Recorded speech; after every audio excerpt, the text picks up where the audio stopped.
이야기, 혈당 관리에 관한 이야기를 할 거예요. 근데 봄이 되니까 그냥 막 나른한도 한 3주 지나니까 충곤증도 없어졌어요. 이제 입맛이 돌기 시작해. 꽃 보러 다니고 여기저기 구경 다니고 화원도 다니고 출렁다리 갔다 오고 하니까 어떻게 좀 생기가 돌죠? 네. 입맛이 돌죠? 이럴 때 그냥 막 먹는 거지. 얼마나 맛있는 게 많아 사방에. 그런데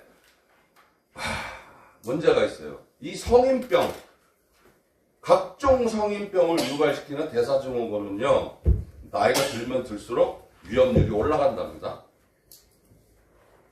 특히 여성들 같은 경우에는 폐경기 이후의 여성분들은 어떻게 해요? 여성 호르몬이 감소하기 시작하면서 비만세포가 아주 자유를 얻어요. 아싸 해방이다. 그래서 복부 비만이 늘어나요. 물론 여성뿐만 아니라 남자들도 마찬가지죠. 근데 세계보건기구에서도 비만은 질병이라고 했어요. 비만은 질병이라고 했어요. 체지방률에 관한 이야기, 다이어트에 관한 이야기, 그래서 남성 같은 경우에는 체지방률 25%, 여성 같은 경우에는 35%가 넘어가면 위험하다, 이런 말씀도 드렸지만, 실제 거의 대부분의 우리나라 사람들이 이제 폐경기 이후에 50대 이후에 겪는 것이 대사증후군이라고 하는 만병의 원인, 질병의 원인을 겪게 되는데요. 이 대사증후군이라고 하는 것을 다시 한번 정의를 내리면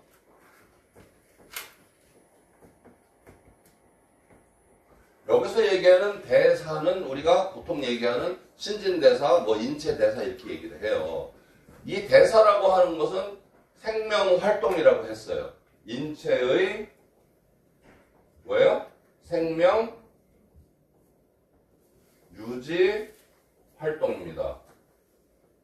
다시 얘기해서 우리가 살아가는 에너지를 얻기 위해서 음식물을 먹고 그 다음에 어떤 것을 보고 듣고 느끼고 활동하고 소화시키고 에너지를 얻는 모든 그 과정에 작용하는 호르몬, 효소 이런 것들이 정상적으로 곳곳에서 분비가 되고 작용을 해야 어떻게 해요? 근육신경도 조절이 되고 뇌신경도 조절이 되고 내장 기능도 원활해지고 호화 흡수 능력도 분해 능력도 배출 능력도 원활해지는 거예요. 이 모든 걸 통틀어서 우리는 대사활동이다 이렇게 얘기하거든요. 근데 여기서 가장 결정적인 게 뭐냐면 바로 그 에너지로 쓰여지는 포도당의 뭐예요? 효율성, 이용률을 극대화시켜야 우리 몸의 에너지 전달이 원활해지는 거예요. 다시 얘기해서 이 대사활동의 궁극적인 목표는 바로 우리 몸의 에너지로 쓰이는 당의 이용률 이라고 하는 것을 정상화시키고 유지시키는데 목표가 있단 말이에요. 예를 들어서 우리가 먹은 음식이 당으로 전환이 안 돼. 당 대사 전환에 문제가 생기는 거예요. 당으로 전환을 시켰더니 얘가 세포로 전달이 안 돼. 당 전달 대사에 문제가 생긴 거예요. 세포로 집어넣는데 얘가 에너지 전환이 안 돼. 왜요? 에너지 전환 대사에 문제가 생긴 거예요. 그래서 이런 대사 활동의 거의 대부분의 목표는 우리가 인체에서 생명이 유지될 만큼의 당을 에너지로 전환시키는 과정이 100% 원활하게 돌아가야 이것이 우리가 대사 활동이 원활하다라고 이야기를 하는 거란 말이죠. 그런데 세계보건기구에서 비만이 질병입니다 라고 얘기했는데 이 대사증후군이라고 하는 것이 뭐예요? 당의 이용률을 떨어뜨린단 말이에요. 인체의 생명 유지 활동을 감소시킨단 말이에요. 그러다 보니까 야 이거 문제다라고 하는 거예요. 문제다. 문제다. 그래서 대사증후군 하면 사람들이 뭐라 그러냐? 그냥 혈당 관리. 이렇게 생각해요. 이게 정답이에요. 이게 정답이에요. 대사증후군 관리는 혈당 관리다 해도 과언이 아닐 정도로 맞는 말이라는 얘기죠. 그러면 대사증후군이 도대체 어떤 거예요 하는 거예요. 우리가 얘기하는 고혈압, 제가 쓰리고 맨날 얘기하잖아요. 그죠? 네. 고혈압, 고지혈, 고혈당. 그죠? 거기에다가 비만, 그죠? 복부 비만, 이런 거예요. 그래서 복부 비만은 염증세포를 늘리지만 복부 비만의 이 지방세포, 뚱뚱부 세포는요, 우리 몸의 인슐린의 활동을 지극히 떨어뜨려요. 감소시킵니다. 인슐린의 활동을 감소시켜요. 다시 얘기해서 내가 좀 비만인 것 같아. 복부 비만인 것 같아. 아니면 콜레스테롤 수치가 높아. 공복 혈당이 아침에 100이 넘어가. 허리둘레가 85cm가 넘어버렸어. 뭐 이런 거 있죠. 예. 그 다음에 뭐 중성지방 수치가 150이 넘어가 버렸어. 당화혈색소가 6.5가 넘었어. 이런 여러 가지 이런 수치들은 당신은 그 가운데 세 가지만 해당이 돼도 바로 뭐예요? 대사증후군입니다라고 딱 찍어버려요. 네? 대사증후군이 그런 거예요. 그래서 여러분, 난 허리둘레가 여성분 같은 경우는 85cm가 넘어. 그 다음에 나는 중성지방 150이 넘어. 공복혈당 100이 넘어. 혈압이 85, 130 그 사이를 넘어. 네?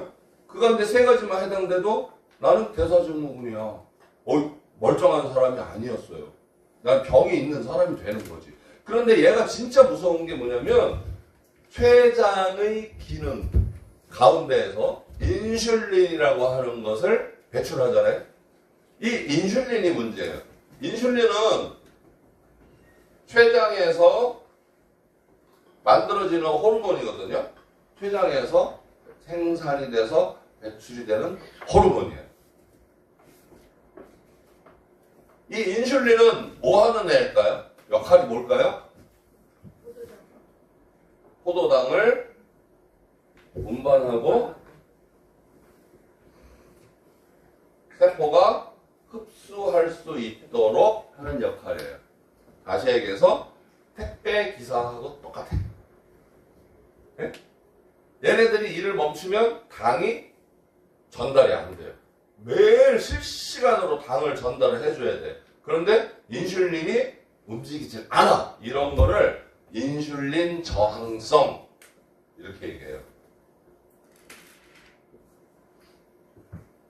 우리가 얘기하는 당뇨는 뭐예요? 인슐린이 제대로 세포까지 당을 전달하지 않으니까 당이 남아 돌죠.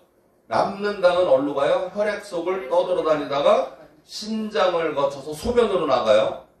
소변에 당이 많이 섞여 나오거든요. 그래서 당뇨병 이렇게 얘기하는 거예요. 그죠? 예. 그런데 결국에는 혈당이 높은 거예요. 고혈당이 되는 거죠. 그죠? 그래서 아침 공복 혈당 수치가 100이 넘거나 아니면 당화혈색소 수치가 6.5가 넘어가면 당뇨 환자로 봅니다. 그런데 이 당뇨는 1형 당뇨가 있고 2형 당뇨가 있는데 거의 1형 당뇨는 10%도 안 돼요. 이거는 선천적으로 그냥 자가 면역 질환이라고 봐야 되는 거예요. 뭐냐? 자가 면역 세포가 얘가 살짝 헷갈려갖고 내 세포를 공격을 하는데 어떤 세포를 공격을 하냐면 췌장에서 인슐린을 만들어내는 베타 세포를 공격해요. 그래갖고 인슐린이 분비가 안 돼버려. 네? 췌장의 베타 세포를 공격해버려 내 면역 세포가. 그러니까 어떻게? 인슐린이 아예 없어. 이거는 자가 면역 질환인데 유전이에요. 선천적으로 나오는 10% 미만에. 근데 거의 나머지 2형 당뇨는 90%가 여기에 해당되는데 뭐예요? 인슐린 저항성. 인슐린의 저항성 때문인데 이 원인이 뭐예요? 원인이 과식. 그죠? 식습관, 잘못된 식습관, 과식, 운동 부족. 예? 뭐 이런 거예요. 그러니까 비만, 복부 비만, 막 이런 거죠. 그러다 보니까 저 90%는 잘못된 생활 습관병이에요. 근데 내가 잘못해서 그런, 내 잘못이야. 그러니까 당뇨 환자들을 지극히 게으른 병이라고도 얘기를 해요. 자기 관리 못해서. 근데 이 가운데 예외적인 게 있어요. 바로 임신성 당뇨가 있거든요. 이거는 좀 좀 안 된 케이스예요. 뭐냐면 임신 중에 태아가 배출하는 그 호르몬의 영향으로 인해서 인슐린이 활동을 안 하는 거예요. 일시적으로. 엄마가 아기를 품었는데 아기가 내뿜는 호르몬 때문에 당뇨가 와. 그걸 임신성 당뇨라고 하고. 근데 얘가 그러면 출산하면 끝나는 거 아니에요? 아니요. 이미 내 몸에 인슐린이 어떻게 해요? 저항성을 가져버렸기 때문에 일을 안 하는 체질로 바뀌어버려서. 그래서 출산 이후에도 당뇨를 평생 달고 살아요. 안 된 케이스예요. 무서워. 네. 근데 이거는 나이 들어서 생기는 게 아니라 젊은 엄마들이 많이 생기거든요. 이유가 뭘까요? 이것도 살짝 자기 엄마가, 애기 엄마가 자기 관리를 안 해서 그래요. 임신 중에 너무 안 움직여. 태교한다고 너무 조심스럽고, 너무 잘 먹고, 활동을 하다 보니까 이것 또한 애기한테 영향이 가서 반대로 부메랑으로 나한테 돌아오는 거예요. 그래서, 진짜 좀 안 된 케이스지만 이것 또한 산모의 자기 관리가 좀 부족해서 생기는 거예요. 이렇게 봐야 되는 거예요. 예. 그래서 이 당뇨 환자들의 전형적인 특징이 있어요. 다식, 다음, 다뇨, 비만, 아니면은 살 빠짐, 체중 감소 이렇게 옵니다.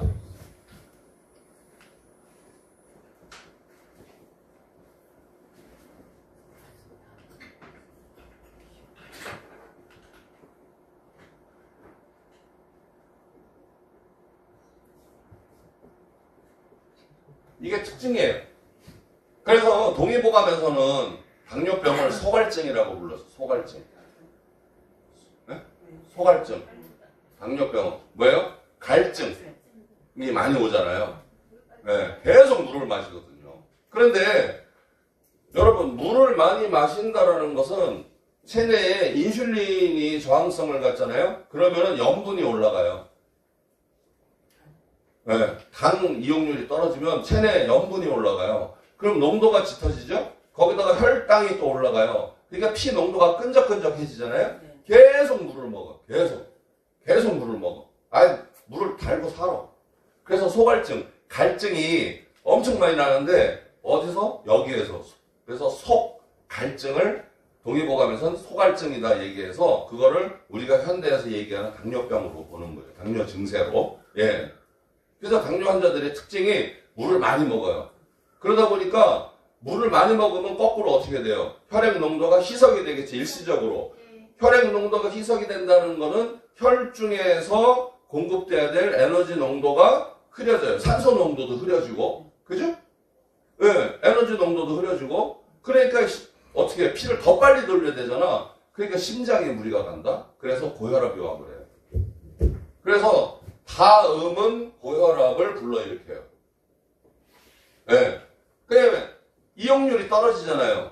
당 이용률이 떨어졌잖아. 먹었는데 에너지가 없어요. 그러니까 계속 배가 고파.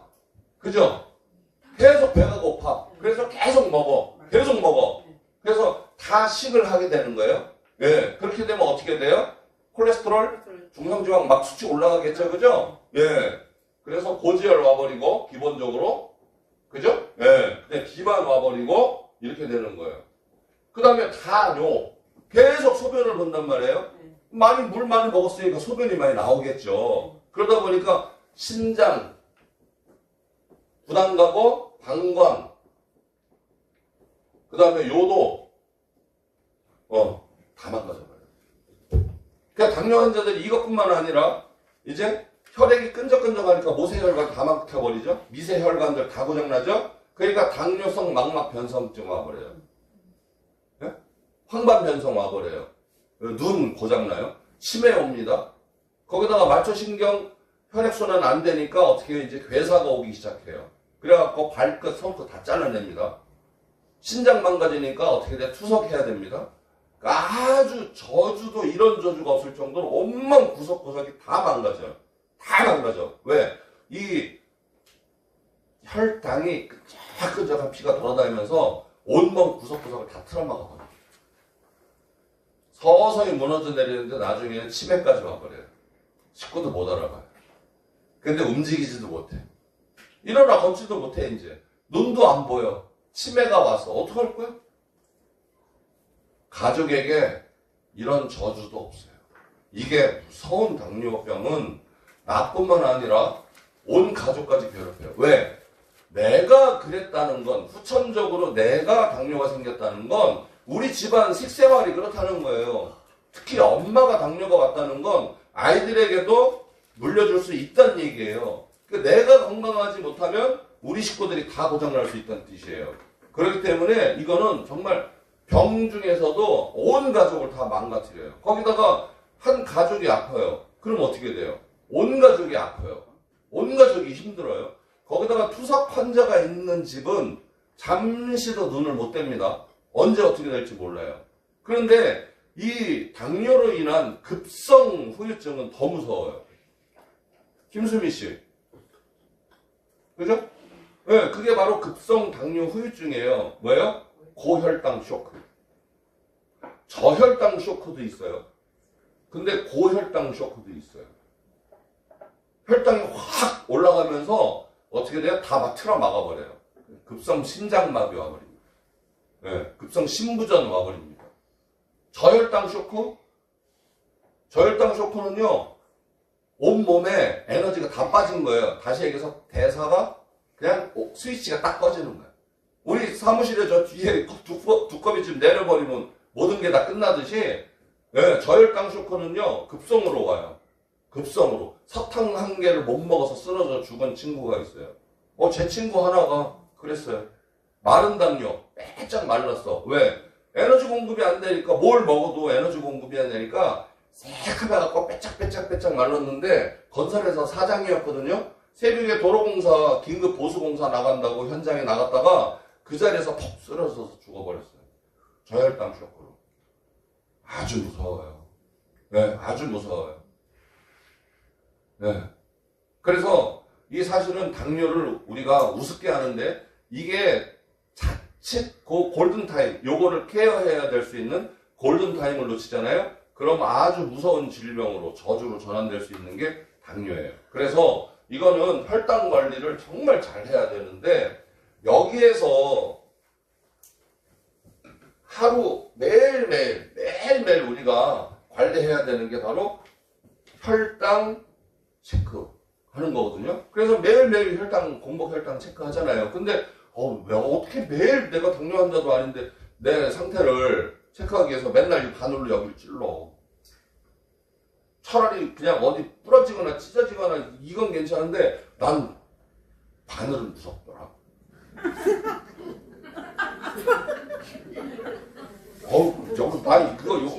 그냥 뭐 탁 들어가면 괜찮은데 들어가기 전이 무섭더라.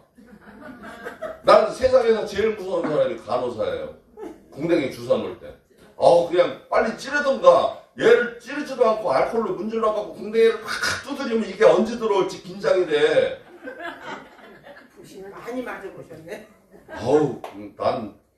그래서 우리 큰 고모 제가 되게 싫어했어요. 의사였거든요. 우리 아버지 누님이 의사였어요. 어려서부터 나만 보면 주사를, 그러니까 고모니까 조카니까, 왜 큰 조카니까 애가 튼튼하게 자랐으면 싶으니까 영양제다 뭐다 그냥 막 갖다 가방에, 왕진 가방에 이따만한 왕주사, 요즘은 플라스틱 조그만 주사인데 옛날엔 유리주사 이따만한 거죠. 바늘도 큰 거. 그거 갖고 다니면서, 그래가지고 애들이 막 말을 듣고 땡깡 놓잖아? 그러면 말 없이 가방 똥 열어갖고 이따만한 주사 하나 뜩 그냥 왕주사 맞자 그러면 애들이 기겁을 하고 다 도망가고 그랬어요. 내가 1등으로 도망갔지. 예. 근데 고모만 오면 나 고모 싫어 그랬는데, 그래도 또 지금은 안 계시니까 그리워요. 예, 아무튼 그거 맨날 그놈을 맞는다고 생각을 해봐. 끔찍해요. 투석하는 사람들은 더 끔찍하고. 그래서 그런 것으로부터 벗어나려면 결과적으로 일일 혈당 관리가 중요해요. 일일 혈당 관리가. 그래서 우리 캡스 아시죠? 뭐예요? 크레이지 알로에 피플. 알로에 미친 사람들. 3기. 이가 개발한 QDM C라고 하는 성분이 있어요. 이거는 기능성 인정도 받은 특허 성분인데요. 얘는 말할 것도 없어요. 그냥 요게 크롬이에요. 크롬. 원래 크롬이라고 하는 성분은 미네랄이죠. 그죠? 예? 예. 근데 얘가 혈당 이용률을 잡아주고 혈당 이용률을 뿐만 아니라 췌장의 인슐린, 예. 활성도를 끌어올려주기 때문에 당 이용률이 높아져요. 근데 얘를 알로에하고 같이 섞어서 만들어 놓은 기능성 원료가 QDMC인데 얘가 얼마나 무서운 줄 알아요? 얘는 식사 전후의 혈당을 잡아주는데 다른 약들은 12주 먹고 뭐하고 막 이렇게 해야 나오잖아요? 기능성 식품들은 즉시 나오는 게 뭐 일부 비타민이나 이런 거 말고는 꾸준히 먹어야 되잖아? 얘는요, 딱 먹으면 전후로 30%를 잡아줘요. 몇 프로요? 30%. 원래 식사하고 3시간 후가 제일 높아지거든. 근데 얘는 보통 식사를 하잖아요. 그러면 쭉 이렇게 올라가. 여기가 3시간 후란 말이에요. 근데 얘는 그냥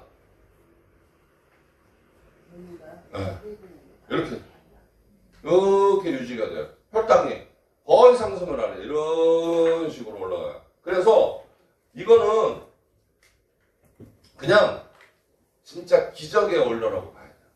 혈당이 높은 환자들에겐 정말 최고의 희소식이야. 근데 당뇨약을 많이 먹고 지금 현재 당뇨가 있어. 이런 분들이 욕심껏 저걸 먹었다 그러면 저혈당 올 수도 있어요. 안 그래도 지금 당뇨약을 먹으면서 인슐린 약을 먹으면서 혈당을 유지하고 있는데 여기다 갖다 대고 더 먹어버리면 뚝 떨어지거든요, 혈당이. 네. 그래서 당뇨가 있는 분들은 좀 상담을 해서 난 당뇨가 있어요. 그러면 양을 조절해서 드실 때 보통 나는 요새 좀 위험해. 주성지방 150 이상 올라가고 아침 공복 혈당 100 넘어가고 나는 특별히 약 처방을 받거나 뭐 하는 건 없는데 우리 가족력이 좀 있어. 네? 가족력이 좀 있어. 요새 내가 좀 복부가 많이 늘어나서 되게 피곤해. 무기력감도 늘어나고 입도 바짝바짝 마르고 물도 자꾸 먹게 되는 것 같고 물도 그냥 한겨울에도 막 그냥 얼음물 막 갈증이 나니까 얼음 좋아. 당뇨 환자들 특징이 뭔지 알아요? 얼음 좋아요. 각설탕 먹듯이 얼음을 입에 넣고 살아. 갈증이 와서 바짝바짝 마르기 때문에. 예. 난 요새 조금 그래. 그런 분들은 조심하셔야 돼. 식습관이 나는 밥이 좋아. 밥. 나는 그냥 밥이야. 밥. 예? 나는 밥을 안 먹으면 먹은 것 같지가 않아. 고기를 아무리 배불리 먹고 나서도 밥을 먹어야지. 그러면서 밥을 또 챙겨 먹는 분들은 탄수화물 중독이에요. 입에서 평상시에 밥, 빵, 떡, 과자, 뭐 하여튼 달달한 거, 과당, 음료 막 이런 거 떼지 못하는 사람. 하루에 1일 1빵 하지 않으면 나는 못 살아. 이런 분들 있어. 1일 1새우깡 막 이런 사람들 있잖아. 왜 갑자기 웃지? 국장님 너무 웃으시니까 갑자기 웃습니다. 아니야. 국장님은 봉지만 따고 다 안 먹어. 한 번 먹고 안 먹더라고. 알아요. 끝까지 다 안 먹어. 괜찮아. 1일 1빵은 완빵이지. 뜯어서 끝까지 다 먹어야 되는데 국장님은 여기저기 돌아다니면 과자도 먹다 남은 거, 빵도 먹다 남은 거, 국도 먹다 남은 거 다 먹다 남겨. 괜찮아요. 저 잘했죠, 국장님? 자, 여기에 이 성분에 코로솔산이 가득 들어있는 바나바 잎 주정 추출물 우리 첨가가 됩니다. 얘가 두 개가. 예? 그래서 QDMC와 바나바 잎 주정 추출물 요걸 코로솔산이라고 해요. 예, 요것도 마찬가지 혈당 이용률을 올려줍니다. 거기에다가 여러 가지 분류가 들어갔어요. 아까 뭐 방광이고 뭐고 요로 가면 막 된다 그랬죠? 그거 기가 막히게 잡아주는 게 쇠비름나물하고 돼지감자다.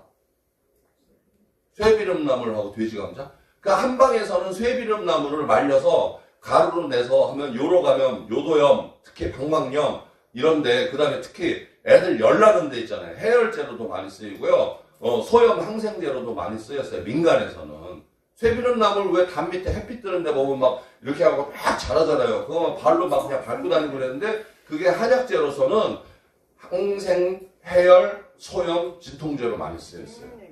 예. 그래서 그거는 특히 요로 감염, 예? 요도염 생겼을 때, 방광염 생겼을 때 지켜야기예요. 쇠비름나물이. 그 다음에 돼지 감자는 항산화 물질이 엄청 많거든요. 그래서 그것도 항산화, 그 다음에 소염 작용도 많이 합니다. 그래서 우리 그 레벨제는요, QDMC하고 바나바이 주정 추출물이 기본적으로 식전, 식후에 혈당을 30%를 잡아주고요. 거기에다가 기타 이미 벌써 내가 비만이나 뭐 이런 걸로 인해서 감염되거나 뭔가 좀 안 좋아졌을 때 특히 신장, 그 다음에 요도, 이런 염증 이런 거를 잡아줘요. 그 다음에 항산화는 해야 되는 게 안 그래도 지금 몸이 안 좋아져 갖고 혈액순환도 제대로 안 되고 혈관도 지금 상태가 안 좋은데 거기에다가 스트레스 받죠? 그죠? 거기다가 거울 볼 때마다 막 저울에 올라갈 때마다 막 혈압 올라가죠? 뭐 이런 것들을 좀 어떻게 다스려야 되니까 항산화가 필수거든요. 그 항산화 하는 데 있어서 진짜 좋은 게 뭐야? 양파 분말. 그래서 쇠비름, 네, 그 다음에 여주, 그 다음에 양파, 돼지감자. 네, 돼지감자, 그리고 여기에 우리가 자랑하는 알로에까지 싹 집어넣었어요. 네. 그래서 특히 양파는 항산화 성분이 상당히 강하죠. 그죠? 항산화뿐만 아니라 항염도 있는데 얘가 또 잠도 잘 오게 해요. 그래서 불면 스트레스, 신경 안정도 해줍니다. 쇠비름나물하고 돼지감자는 그 소염 진통작용이 상당히 강해요. 그래서 특히 신장, 방광, 그 다음에 요도 쪽에 염증이 있는 거 싹 가라앉혀 줍니다.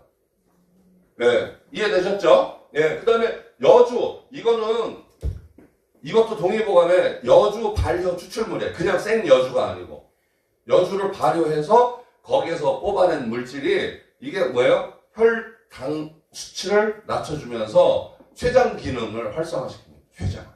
네, 췌장 기능을 활성화시켜요. 북돋아줘요, 기를. 그래서 어떻게 해요? 인슐린의 배출을 좀 원활하게 도와주는 그런 성분을 갖고 있어요. 그래서 QDMC 플러스 기본적으로 바나바이 추출물, 주정이죠. 주정 추출물, 1코로솔산이 식전후에 30% 정도의 혈당을 케어해주면서 부수적으로 우리가 혈관을 통해서 이미 나빠졌을 수 있는 특히 신장기관, 배뇨기관 쪽의 염증을 잡아주면서 혈압도 잡아주고 신경 안정도 같이 잡아주는 여러 가지 복합 기능을 가진 제품이 바로 레벨제예요. 얘는 비만 세포, 뚱뚱보 세포도 잡아줍니다. 그래서 레벨제 드시는 분들은 특히 다이어트 한다고 뭐 메타본 드시는 분들이 레벨제랑 같이 드시잖아요. 효과가 좋아요. 먹고 나면 가벼워지는 느낌도 들고 염증을 많이 가라앉힙니다. 염증 가라앉히는 성분이 있잖아요. 그죠? 예. 네. 염증 가라앉히는 성분이 있기 때문에 피부 안 좋고 막 염증 같은 거 많이 나오고 했던 분들도 저거 레벨제 좀 복용을 하시잖아요. 그럼 싹 가라앉아요. 피부 톤도 좋아져요. 예. 그래서 이 복합 성분을 기능성 원료를 집어넣어서 기능성 인증을 받기가 쉽지가 않은 게 최소 12주에서 뭐 18주 정도의 임상 실험을 거쳐서 그 시험 성적서를 다 제출을 해야 돼요. 그런데 이 제품은 이미 벌써 네 번째 지금 바뀌고 있는, 세 번째 바뀌고 있죠? 그래서 처음에는 캡슐이었다가, 그 다음에 조그만 알맹이였다가, 이번에는 파우더로 나왔죠. 가루로, 그죠? 분말로. 예, 그래서 먹기도 훨씬 더 좋아졌지만, 효과는 더, 좋아진 걸로 검증이 됐습니다. 그래서 많이 드시고, 인생을 즐겁게 즐기고, 무엇 하나 내가 사는 것에 좀 장애가 돼서는 안 되거든요. 내 생활 방식이 나를 스트레스 주면 안 돼. 근데 그런 것으로부터 자유로우려면 그거에 대한 내 행동에 대한 책임도 져야 되거든요. 근데 그거를 질병으로 책임을 질 건지 아니면은 내 몸을 항상 맑고 깨끗하게 케어해주는 건강기능식품을 하루 한 포 먹으면서 내 건강관리를 하는 책임을 져줄 건지는 여러분들의 선택인데 저는 질병으로 책임지는 것보다 좋은 거 먹고 마음껏 활동하는 쪽으로 책임져 주는 게 더 좋은 선택이라고 생각해요. 여러분 어떻게 생각하십니까? 맞죠? 예, 그래서 오늘도 예, 혈당 관리 하시고 아주 거침없이 그냥 쫙 달려나가는 그런 즐거운 하루 되시길 바랍니다. 이상 마치도록 하겠습니다.